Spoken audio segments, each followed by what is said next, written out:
Hi. Free will feels obvious.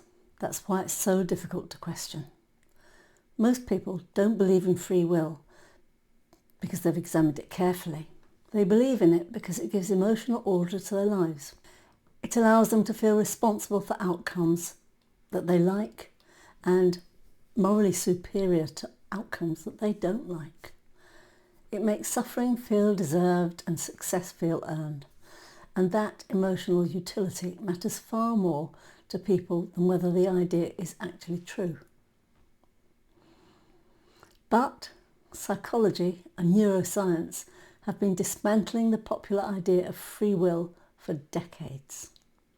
Decisions do not appear when we think they do. They don't emerge at the moment of conscious deliberation. By the time you notice yourself choosing, the behaviour is already underway. Neural activity, affective pressure, habit and environmental cues have already moved the system. Conscious thought arrives late and takes credit. This isn't abstract. You can see it in everyday life. People promise themselves they'll act differently next time. Speak calmly, stop scrolling, leave earlier, say no, and the next time arrives, and the same pattern repeats again. If free will worked the way people imagine it does, insight would reliably produce change. It doesn't.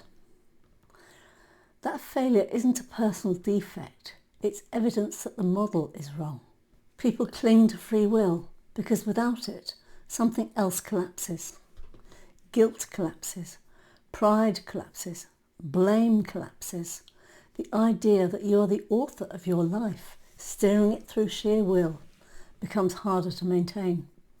And that's terrifying, because without that story, people don't know who to punish when things go wrong. Spinoza said that people feel free because they're conscious of their actions and ignorant of the causes that determine them. That sentence still does more explanatory work than most modern self-help.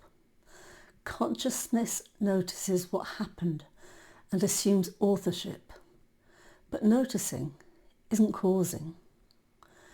The question isn't whether free will exists in some abstract form. The question is why people need it so badly. That's the important one. And what collapses emotionally when it's removed. Because if free will were the engine people think it is, their lives would already look different. The fact that they don't is the most honest evidence that we have.